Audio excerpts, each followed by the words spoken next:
through practices developed with data, conviction, high standards, and unparalleled commitment and belief in all of our children, we can get where we need to be. Such powerful practices are enabled by powerful leaders, and we are delighted to be visited by such leaders today who will share some insights into practices that are propelling their districts above average. So prepare to take some notes. Each of our panelists will be introduced by a video that introduces us to their school district and the wonderful children and teachers that make up that district. And then they will share some opening remarks. After all four of our panelists are introduced, they will join us on the comfy chairs for some good conversation. So let's begin with our first video.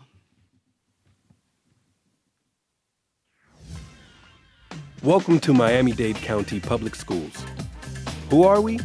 We're the fourth largest school district in the United States with 467 schools, 356,000 students, nearly 40,000 employees, and a member of TUDA since 2009. We are a global community.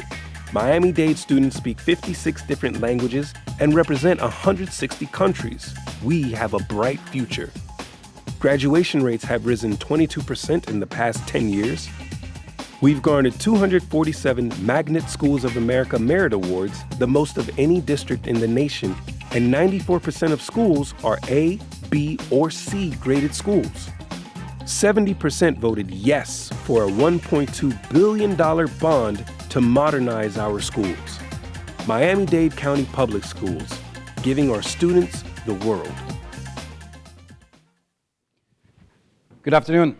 My name is Alberto Carvalho, proud superintendent of Miami-Dade County Public Schools, the nation's fourth largest school system. Why am I here? I am here both out of pride and conviction, a true believer that public education and democracy are two sides, indispensable sides of the same coin. Just like there was a Nation at Risk report in '83, we all should read the Sandia report, never published, that followed it, that illustrates how America has indeed made progress. But I think you want to know why I'm here on this stage. Well, let's begin with the fact that Miami-Dade County Public Schools, where 75% of all students live at or below the poverty level, where 95% of the students are minority students, where 79,000 students are currently still learning English, and over 11% are students with disabilities.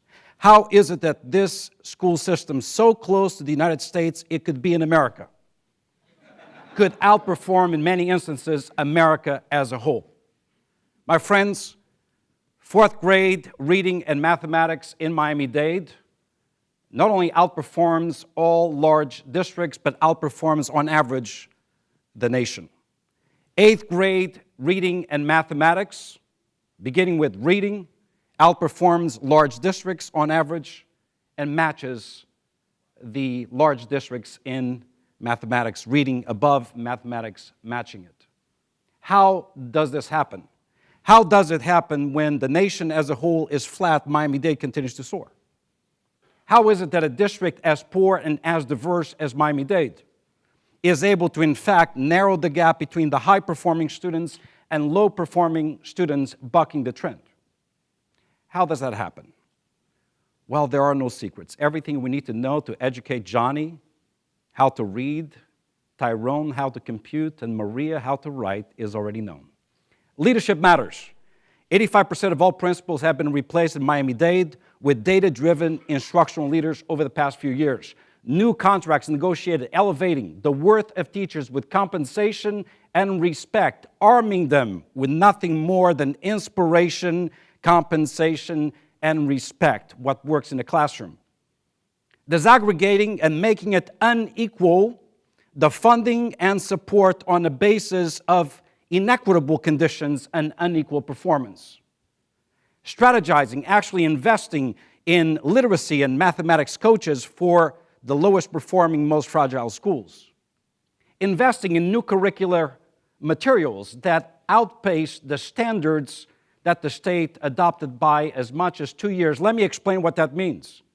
That means demanding a higher level of performance before the state did so, therefore arriving at a level of performance expected by the state sooner than the state itself. It takes investing in digital content and access to education beyond the bell, allowing for remediation and acceleration to take place simultaneously. It takes leadership. It takes dedication. It takes politics out of the classroom, out of the schoolhouse. It takes a board that's child-centric, and it takes a management team and principals and teachers who believe that, in fact, the impossible can become the inevitable through the belief that all kids can learn, the skill to empower them, and the will to force them to succeed. That's how we do it in a 305. That is why Miami-Dade is the future of our country. Thank you very much.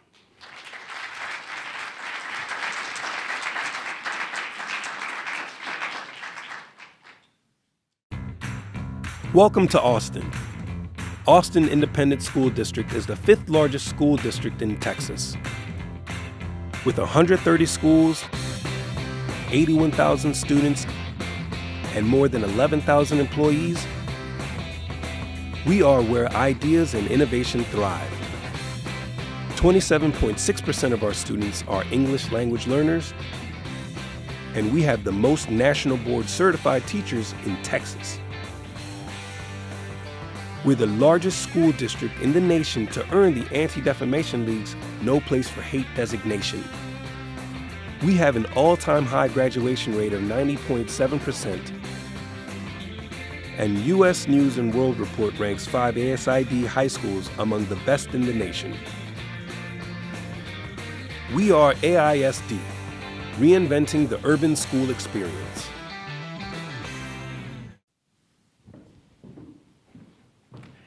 My name is Paul Cruz. I'm the superintendent, the proud superintendent of the Austin School District, and so happy to be with you here today to share the story about Austin.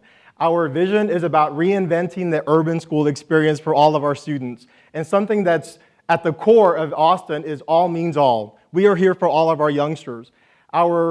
In Austin, we have 130 campuses, around 82,000 students. We have around a little under 12,000 employees. We're one big family. And it is Austin, so we do like to keep things a little bit weird. That is true. But all that weirdness, all that fun, all that all means all amounts to one thing, that we're there for kids, that we're there for learning, and make sure that every single one of our youngsters has an equal life chance. Well, that vision is supported by 3 core beliefs. The first is that we're preparing students for college, career, and life. All means all. The second thing is that the organization is responsive, effective, and agile, so that we respond in real time to student and family needs. The third core belief is about relationships, that we foster vibrant relationships. We all know that a strong relationship will make us stronger, and at the end of the day, will make us better. How we do the type of work that we do in Austin is really, cornerstone is our theory of action for teaching and learning. The first is having identified standards for every single classroom and every single subject area, and that there's strong alignment, very much as the way Mike mentioned, strong alignment between those standards, the pedagogy, and the formative assessment pieces connected to professional development. It's just called work. There's no other than to that. It's just work, and it's alignment, curriculum alignment that is so necessary. The second part of our theory of action for teaching and learning is around social emotional learning, where students understand and know their behaviors, know how to manage their emotions, know and understand how to make responsible decisions and problem solve. Many times we hear that those are the soft skills. I say that those are the essential skills. That's needed for our kids in our classrooms today, and it certainly is needed for them in their futures when they're ready for college, career, and life. A few other things that we do in Austin is around literacy and balanced literacy. That is so important. So we created a district-wide literacy plan focused on balanced literacy, where there's a reading-writing connection. Students read and write every day. Student voice and choice is so essential so that students truly understand the context and the content of what they're reading, and it's connected to their own experiences. We also very firmly believe in a growth mindset. We know that we have achievement gaps that we need to address. We know that. With a growth mindset, we're going to build on our strength. With a growth mindset, we know we're not there yet, but we will get there. We have to learn and learn from each other and also learn from our other colleagues in our school system. We also undertook a self-assessment study, looked at our graduation rates, looked at our performance, academic performance, access to rigor. We looked at suspensions. So look at overall school experience and environment for all students. When we juxtapose that alongside our values, we didn't like what we were seeing. So we knew we had to change our behaviors and change our habits to make sure that all students learn and excel. Well, we can bring it down to 3 hashtags. So I'm going to simplify it into 3 hashtags in Austin ISD.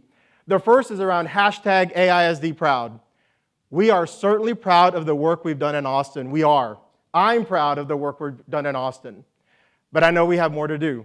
But by building on our strengths, calling it what it is, and saying that we need to get better, that's so important in ongoing improvement. That's hashtag AISD proud. The other one is hashtag AISD got talent. It is true. A great teacher, a great principal in every single school, there you go.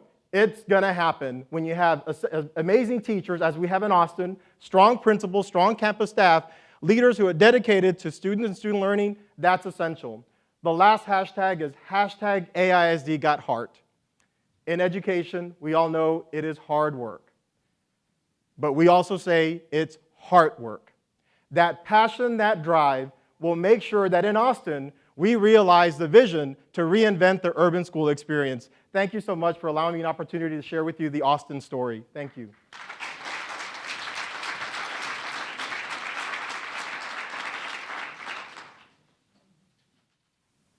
Welcome to San Diego Unified School District. Who are we? We're the second largest school district in California.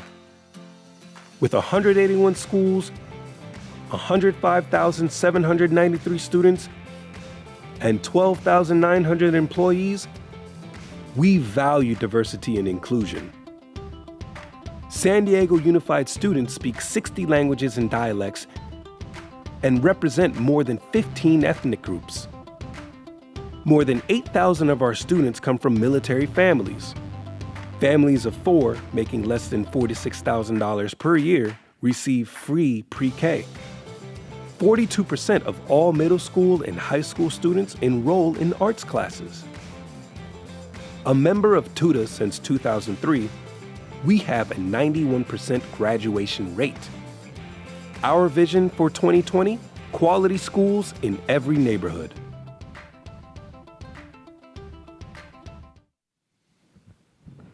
Good afternoon, everybody. I'm Cindy Martin, superintendent from San Diego Unified School District, and I'm so proud to be here as I'm in my 5th year as superintendent of this wonderful city, San Diego Unified. Everybody come visit. It's a great place to come, especially how cold it is here today. I know I shouldn't be complaining about how cold. I'd like to talk about the tremendous results and refer specifically to this morning when we heard Glenn Price, our chief deputy from the California Department of Education, talked about patience, persistence, and humility. I appreciate those comments. I appreciate the leadership at the state level, but what that looks like at the local level is also balanced with urgency. The way that we deliver on the hope and promise of public education in America is balancing urgency and patience, and being able to balance that in a way that puts literacy and learning at the forefront of our organization. We are very clear in San Diego that we are a learning institution. Every single thing that we do is focused on building capacity, professional development for the teachers, for the leaders, and learning, most importantly, for our students. And how does that happen? Behind any great result, as Mike Casserly said today, no other district showed the kind of improvement in all 4 areas than San Diego Unified. There are powerful practices behind that type of work. First, a broad definition of what it means to be literate. When we define literacy in San Diego, at the core of an expansive definition of literacy is all children not only learn to read and decode the word, but it's reading the world, critical literacy, high levels of comprehension, and being able to have teachers in every single classroom know how to teach every single child how to be highly literate across multiple literacies. Being able to read, write, compute, do science, and social emotional literacy, interpreting the world in powerful ways, is at the heart of what we do. Professional development is incredibly important in that work. Our board has made a clear commitment for many years to be focused on equity. When you deliver on equity in those powerful ways, you have ongoing capacity building and put in place multiple measures that teachers know how to use the tools in their classrooms to focus on student achievement. We put in place student-centered coaching cycles across all of our schools, so students and teachers are able to focus on real learning and real outcomes. People can speak about equity, but what does it actually look like inside a large urban system? Literacy development, when we are committed to what happens in a comprehensive approach, we know that students leave our system not just with increased test scores and achievement results like you see, but they're prepared for the world. They're prepared to be able to read, write for multiple purposes and audiences at very high levels. As a lifelong literacy educator, we know at the heart of what we're doing is literacy education and that expansive view of literacy. Professional development and building capacity is something that happens school by school, day by day, as the organization is focused on its core mission. We also are committed to having holistic practices and focus on the whole child. Arts education is incredibly important to what we're doing, expanded throughout the district so students have a whole child approach, and the community is a huge part of this. We've heard loud and clear what our community values and what is most important in our city's public schools. California has committed in a powerful way to using multiple metrics and multiple measures that are defined locally. We believe in closing the achievement gap, a broad and challenging curriculum, using parents as partners, ongoing professional development, and social-emotional learning environments. And California says, choose your metrics and hold each other publicly accountable to those metrics. We use ongoing common formative assessments where teachers come together in small groups and they build the formative assessments that make sense, that allow them to make day-by-day decisions in a predictive way so that we get the kind of results that you see today.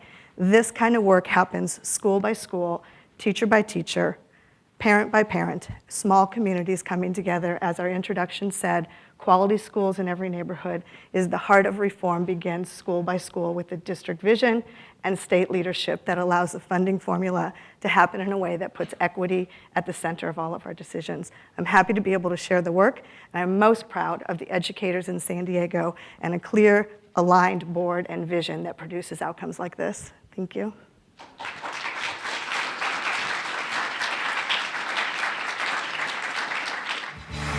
Greetings from Chicago Public Schools. Who are we? The third largest school district in the U.S. 646 schools, 371,382 students, 35,852 employees. We've participated in TUDA since its inception in 2002. We are a diverse community. Nearly 90% of students are people of color. We value high-quality instruction, and we're the largest district in the nation to be named a College Board Advanced Placement District of the Year. Graduation rates have increased over 20 points since 2011, and 44% of our graduates enrolled in a four-year college, up by more than 11% since 2006. But we aim higher. Our goal, 85% graduation rate by 2019. Chicago Public Schools. Educate, inspire, transform. Good afternoon. You can clap for Chicago. I am LaTanya McDade, the Chief Education Officer for Chicago Public Schools. And I want to spend my time just a little differently today because we have a really unique story to tell. And so I want to be in conversation about Chicago. Chicago is a global, world-class city. We are tough, we are hardworking, and we're smart. And we are home to a place that so many visitors come for our rich history, our culture, and our artistic landscape. But Chicago is also a great city to live and learn, and it's because of our educational system. Chicago Public Schools is the third largest district in the nation. We're home to 371,000 students, 90% of which are students of color, and 80% of our students are from economically disadvantaged families. And I want to spend some time just connecting the past to the present. In 1987, I was an 8th grade student in Chicago Public Schools, and you can stop with the calculator in your head. And during that time, the then Secretary of State, Bill Bennett, visited Chicago Public Schools and stated that CPS was the worst school district in the nation. He went on to say that it would take a man or woman of steel to clean up the situation in Chicago.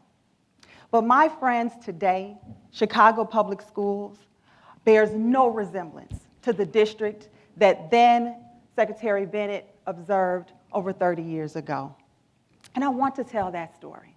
What is happening in Chicago? On a national front, earlier this year, Stanford professor Sean Reardon released a study with his team about Chicago Public Schools students, and what it showed is that CPS students are experiencing 6 years of learning in 5 years and are improving at a rate faster than 96% of the districts nationally, and that's true for every demographic, both racially and socioeconomic. If we bring that home to a local front, I want to share just some of the data of success for our district. Our graduation rate has increased nearly 20% over the course of the last 5 years. Right now, we're at a personal all-time high of 77.5%. Our freshman on track rate is 88.7%, also an all-time high for our district. We have cut our dropout rate by more than half over the course of the last 6 years. And for the first time, according to the Consortium on School Research in Chicago, CPS graduating seniors are enrolling in college at the same rate as their peers nationally, and we're really excited about that. In Chicago, we have created a college-going culture from pre-kindergarten to graduation. And all converging factors, including the data that we've received from NAEP, paints a picture that Chicago is improving at a fast rate in comparison to other districts in the United States, and we're incredibly proud about that. Taking a look at our NAEP data at the local level, when you look at the state of Illinois and comparing to Chicago, since the first administration from 2003, Chicago students' scale scores have grown between 11 and 22 points over the course of that time. And when we look at the state of Illinois, students within other districts in the state have grown scale scores from 1 to 5 points. So Chicago Public Schools has been leading the growth in the state of Illinois, particularly for our African American and Hispanic students. So what is behind some of the success that we've experienced in this story about Chicago? Number one, and I want to echo my colleague from Miami-Dade, leadership really does matter. And we have spent huge investments in leadership development and ensuring that we have a strong pipeline of leadership in our district, because we believe that instructional leaders are the key lever of change in our district. We can't hire 25,000 teachers, but we can hire 646 principals that are equipped to be the instructional leaders in their building and drive for results within their local school communities. Number two, we believe that equity is a moral imperative. And so we have made a commitment to ensure that every single student in every community has access to high quality teaching and learning with rigorous standards. We've invested heavily in advanced placement, in STEM, and we are home to the largest IB network in the world in Chicago Public Schools. And then lastly, I want to call out the importance of accountability and data.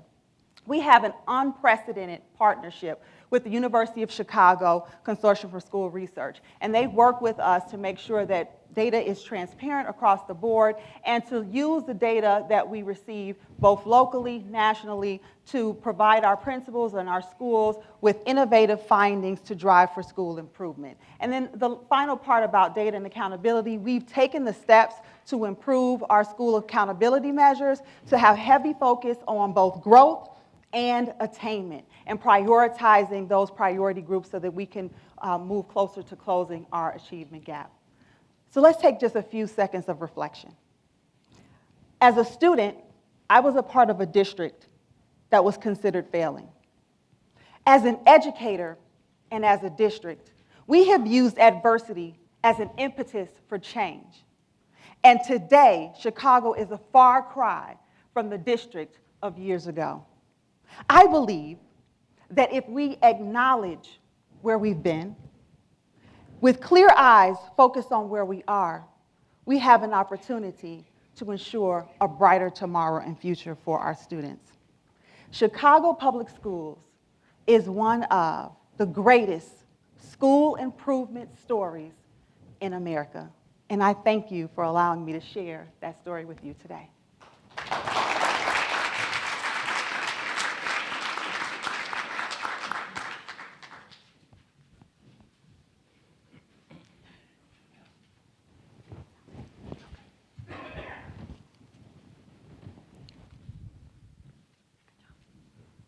Well, good afternoon again. We now transition to an exciting portion of today's event. It's an opportunity for remarkable leaders to go a little deeper in terms of practice, policy, in terms of inspiration, in terms of challenges, and also opportunities specific to your districts. So I'd like to pose the very first question to all three of you in sequential order, but try to be brief so that we can get as many questions in as possible. So are the trends that we've seen over time on the NAEP assessment similar to those you have seen on your statewide assessments? A great debate in America is, how does NAEP complement or reflect specific state assessment data points? So I got here last, so I'll be in the hot seat, right? But I don't know that any superintendent could be brief, but I will try. In answer to the question, for us, Austin, yes, it does. When we look at overall performance, but when we look at student groups, we see achievement gaps in academic performance, also in suspensions, and other indicators, graduation rates. So we do use a multiplicity of data points to see what we need to do to make sure that we're triangulating our data and look at different elements of the school environment and student outcomes to make sure we're planning the right strategies. So all in all, our NAEP data does match what we see as far as trend data in our school district. Thank you for the question. We heard Mike earlier today say that he is asking us to look at that alignment. In California, we're seeing pretty close alignment, but I'm going to go back to what I said in my opening remarks about how the multiple measures are the ones that are most important to align. Those are the leading indicators, and when those indicators come in and we use common formative assessments, school by school, teacher by teacher, I'm looking for alignment to that, to any type of national or state test. And of course, the national and state needs to align as well, but it's those leading indicators that we use every single day, focused on the child in the classroom. When those indicators move across all of the multiple forms of literacy, every other indicator is aligned to that. Thank you. Ms. Chicago. Ms. Chicago, I want to echo my colleagues that we pride ourselves with using multiple measures as well. One of the most important reasons that we appreciate being a part of TUDA and using the NAEP data, it's the nation's report card. And we say, you know, in our vision that we want our students to be competitive in a global society. And so we need to know how they are measuring up with their like peers across the nation. It also is an opportunity for us to calibrate, to determine whether or not there is that alignment with what we're seeing in our district and what we're seeing nationally, which is critically important, because we know that, you know, we have to take a critical look at ourselves, and we also want to have integrity. And with NAEP, you know, it's a fair assessment that is based on a standard criteria, and so it allows us to make really critical comparisons with what's happening in our district across the board and nationally. So I want to go back to you, Cindy. You know, I have a bit of envy over your 8th grade data. And 4th grade reading. We all do. Come on. So where we do very well in 4th grade reading and Yeah. mathematics, your district has shown tremendous growth, both in 4th grade and 8th grade. But can you speak specifically to what's happening across America and what you're doing differently in the middle school years? So most districts have launched early childhood education initiatives. We did a MIAMI-DADE. We've attempted to reform the high school programming with advanced academics, AP and IB. Middle school continues to be a tough spot. And you are making a difference. Can you speak a little bit to that? Sure, I'm glad you mentioned early childhood and high school. Those are important, that those need to be in place, because really what you see in 8th grade starts in early literacy, third grade reading being a major goal for our district that tees us up for important achievement in 8th grade. You can't wait until middle school to make this happen. But we also have to focus on literacy throughout all the years. What does it mean to be literate in the middle school, and are all of our middle school teachers proficient and competent at understanding reading behaviors and practices at the middle school level? What does it mean to be able to read, write, compute, and engage in multiple forms of literacy at the middle level? So teachers are still participating in common formative assessments, coaching cycles, focusing on the student, using responsive feedback after each lesson, if you're talking about exit slips, and then having across the system an aligned view and a way to measure that so that we can look at coherence across, frankly, a very large urban system. No matter where you go, that middle school initiative with students at the center of the decisions is incredibly important, and that student-centered coaching cycle is central to that. Thank you. Let me take it to Latanya. Latanya, as the chief instructional leader for Chicago Public Schools, I'm sure you disaggregate the NAEP data and you look at it in a very, very specific way. What is your intention at this point based on what the data reveals in terms of improving subgroups in CPS? So, I mean, I think that's something that's challenging for everyone. If I had the answer, our CEO always says that, you know, when we close the achievement gap, she's going to get a statue in Chicago. It's something that, you know, we all grapple with. But I think, you know, it really goes back to, and Alberto, I've heard you say this before, it really goes back to core instruction and what we're doing and how we're looking at core instruction, ensuring that students have not just access to rigorous standards, but curriculum, making sure that teachers have access to strong curriculum, and that professional development is about, you know, content and pedagogy, and not just sit and get, but it's happening in collaborative spaces that builds teacher agency, that empowers students, you know, to be not just consumers of knowledge, but producers of knowledge. The other thing in our district we launched in focusing particularly with your question about the priority groups, we've launched multi-tier systems of support throughout the district and really took a hard look at each school in terms of how they are looking at core instruction and building in tiered supports within core instruction. We want to make sure, especially those students where we see are coming into the classroom that are behind, we don't want teachers to spend more time on intervention than they're spending on grade appropriate content. We have to make sure that our students are accessing rigorous standards and grade appropriate content the majority of the time with tiered supports. You know, I always have this saying that when you have a student that, if you take a 5th grade student who's a struggling reader and is reading at 3rd grade, you don't keep putting 3rd grade text in front of the student. They just become a better 3rd grade level reader, right?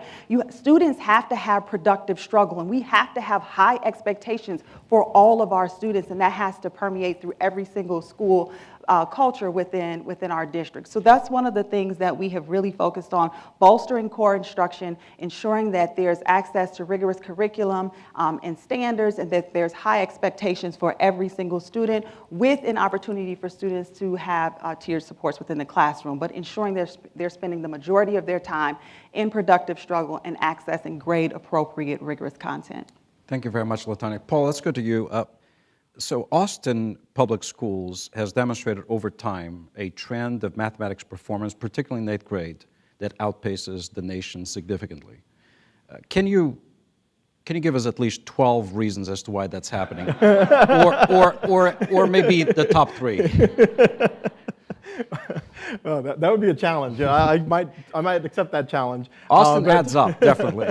There you go, and I appreciate that. And yeah, I think something that's core to us is having that approach where we have identified standards for every grade level, every content. That's important.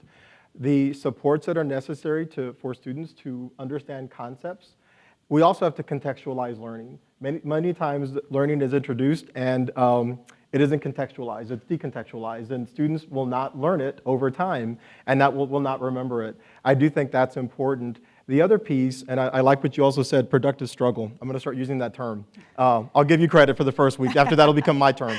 But I like that because students, we all know, and even as adults, we've got to put some skin in the game. So it is okay to provide the supports for students, but have to struggle a little bit with the concepts so that they also truly internalize the learning. I do think that's important. So when we look at strong curriculum, when we look at learning that's contextualized as opposed to decontextualized, when we look at formative assessment, where teachers have conducting formative assessments on an ongoing basis every single week in their classrooms, and that really leads to teacher agency. I think that's important as well. Round robin very quickly. We know that this year, well, 2015, so 2017, we saw a transition from paper and pencil over to DBA. Has there been a similar shift in your state specific to state assessments? And have you seen, as a consequence perhaps, a change in the performance trend? Okay, is it Miss Chicago? Okay, I would say we've been using, our local assessment is MAP, and so, you know, our students have been using the technology for some time now. So I think, you know, we're right in alignment. I don't think that the shift to, you know, a digital-based assessment would have a significant impact for our students because, you know, we have been practicing this for quite some time now. One of the forms of multiple literacies that I've spoken about is digital literacy, that San Diego has had digital literacy in all of our classrooms for a number of years now. So students are considered digital natives. They're used to taking assessments, using devices like this in the digitally based assessments. And the expansive view of a broad-based team that understands, I'd like to do a shout out to the team in San Diego because I know they're all watching, that this expansive group of people has used digital tools, whether it's in our multiple tier systems of support, that team, or the math resource teachers, or literacy resource teachers. The digital team is embedded inside all of that, which allows students to show what they know, no matter what format the assessment has. But I do believe it gives them an advantage, the fact that they've been using digital tools for a long time. Paul? I'd say the same thing in Austin with the different experiences that we've mentioned, my colleagues have mentioned around technology. I'd also say we've extended that for parents as well, so that parents also get real-time data. I also have 2 sons in our public school systems, and so rather than having, you know, getting home and asking how they did, my wife actually looks at all their grades and actually can see what they're doing and have to be what's coming up in the coming weeks. So I do think it expands or extends certainly to the classroom, but also into the family engagement piece, so that we're having meaningful conversations in real time on students and what they're learning. And as parents, that's what we want. We want to know how our children are learning and how we can help. Very good. I think we're going to turn the Q&A over to the audience, both here and via the internetic world. Hi, Hannah Putman, National Council on Teacher Quality. Our teacher prep review has found that only about 2 in 5 prep programs train teachers in how to teach early reading, and the numbers are worse for elementary math. So my question for you is, where have you either seen successes in working with your local prep programs to make sure you're getting the new teachers you need, or if you're not seeing those successes, what guidance would you give to your teacher prep programs? I'll start off then. We in Austin, we have a strong connection with Texas State University, the University of Texas at Austin, and we actually have a core work group that meets regularly to look at the preparation program. They actually even introduced, when I talked about our theory of action, that second piece was around social emotional learning. They've actually created now a class and embedded elements of SEL into the teacher preparation world, which is important because when I went through our programs as a teacher, I didn't know that, and that was extremely important. But I'd say in Austin that it has to be consistent, it has to be intentional, and we have to outline our targets to make sure we know where our data is and what's important in literacy and also just in overall teacher preparation, and we're making meaningful change together. But I'd say in Austin, that's working very, very well with UT Austin and Texas State. In MIAMI-DADE, I will offer that look, we try to groom and grow within the community, and the rest we incentivize and recruit from outside of our community. What's been paying off very aggressively are the programs that, quite frankly, start in Miami-Dade County Public Schools, teaching academies, are continued through Florida International University, and creating a hotbed of opportunities for interns from the local universities to, giving them early access to our school system, and then professional development to enhance their skill set, particularly during our signature Synergy professional development event, which lasts for 3 weeks during the summer. I think we have a lot of opportunity in that space, and I want to echo Alberto in terms of really focusing at home in terms of how we can build homegrown. But also, I think something that's been critically important for us as a district over the course of the last year, we have been very transparent, really publicly transparent with all of our ecosystem within Chicago to incorporate the universities and pre-service programs. I think a lot of times, teachers coming into the field don't always know the state of the district, don't always understand what's happening with literacy or math. So beyond just the data itself in terms of what is the performance of our students, I think we've been really intentional on transparency around that so that everyone within our city really understands where our district is in performance, but then also being transparent in terms of our vision and what we need to focus on, and talking about where we are with curriculum, how well we're doing or not doing in particular spaces. And so I think really being open and honest and transparent about our vision, the state, our current state of the district, our future desired state of the district, where our challenges lie in terms of literacy. And I'll go even further, not just early literacy, but disciplinary literacy throughout, going all the way into high school since we've transitioned to SAT. I think it's important for our teachers coming into the field to really understand, in urban education, what the challenges are, what the practices are that we're currently employing that are working or not working, the state of our district in terms of performance. And I think that they'll experience greater success coming into the district, really understanding the position of the district overall. And in San Diego, we have lots of universities, and our partnership with the University for Pre-Service Teachers is incredibly important. I'll echo my colleague that it's incumbent upon the district to be clear about our goals. What are we looking for in terms of broad and challenging curriculum, social emotional learning, classroom climate and culture, our belief that the best outcomes happen with good first teaching in the classroom, and every teacher needs to be able to enter the profession knowing how to teach literacy and mathematics and not wait to learn it on the job. Now, of course, the district continues to teach because we believe we are a learning organization. All adults are continuing to learn, all students are continuing to learn, but we expect a basic knowledge of what it means to be able to teach the basics in school, and we expect teachers to be prepared, so we articulate that with our local universities. Okay, we have a question from our online audience now. This is a question about federal education policy, and it's from James Hare at 2 Sigma Research Group, and he writes, ESSA encourages states to consider pay-for-success models and public-private partnerships. What impact does the panel think this model would have on extremely low-performing schools, and would you consider these kinds of programs in your lowest-performing schools? Who wants to take that first? Is that a softball? I think smart superintendents, leaders, principals consider anything that has promise in lifting performance in the most fragile schools. And certainly public-private partnerships very often offer that promise. I think you ought to be careful sometimes in the strings attached, whether we're losing the fabric of what public education really represents, what are the consequences, weigh those against the benefits. But specific to current federal policy, I'll be perfectly honest. I'm not exactly sure what the current federal policy is when it comes to public education in America. It was very clear to me what it was a few years ago. It was very clear to me what it was 10 years ago. I'm not exactly sure what it is today, beyond the fact that we do have a reaffirmation of the old Elementary and Secondary Education Act that replaced and repealed some onerous elements. I just hope that the curtain doesn't close again, once again allowing for this unacceptable hiding of subgroup performance by the average performance of an entire community, which was one of the hallmarks of No Child Left Behind.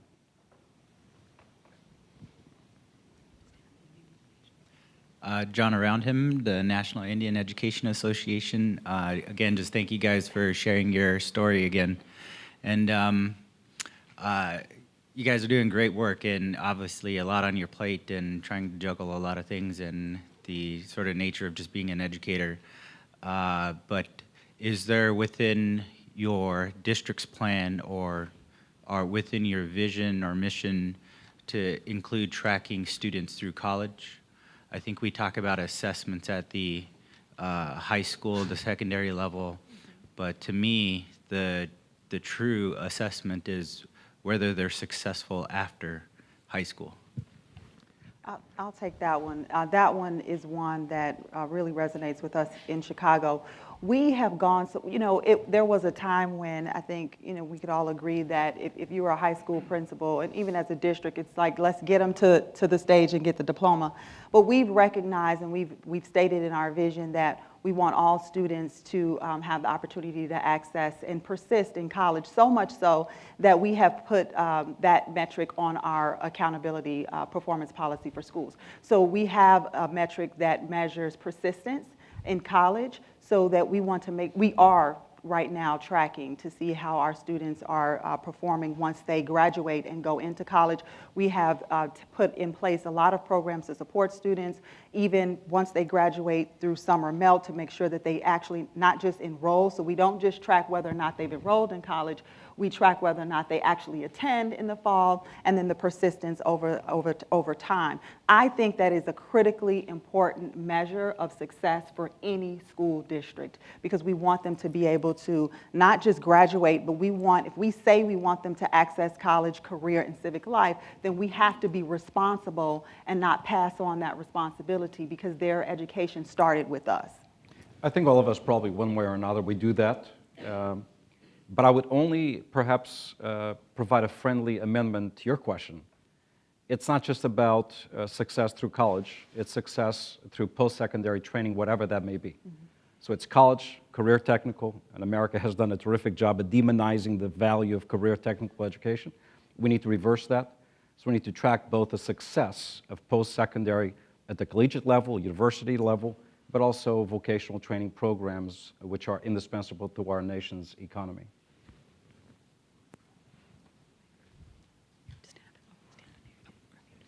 Hi, Ruth Wattenberg. I'm with the DC State Board of Education, and my question is first of all to Superintendent McDade. I'm interested that you noted as one of the several things that was most instrumental in the rise of Chicago was the work that you guys did with the Chicago Consortium on education research. I wondered if you could say a few things about what specifically you gained from that, either the findings of particular reports that pointed you in certain directions, or insights that they gave you, or just the fact that the teachers had access to the research, whatever it is. Mm-hmm. And it's been so many different factors, including, I'm glad you mentioned access for teachers and for principals. One of the big measures that has really helped us, and I talked about our graduation rate coming out of the consortium, was the on-track metric that we got through the consortium. And so since we've been tracking freshmen on track, and we see a strong correlation to our freshmen on track results in terms of how it measures up and predicting as a predictor for high school graduation. So that's a big one. But I mean, the consortium has done so many different reports for us, even tracking discipline. So I heard my colleagues talking about social emotional learning, which is important for us as well.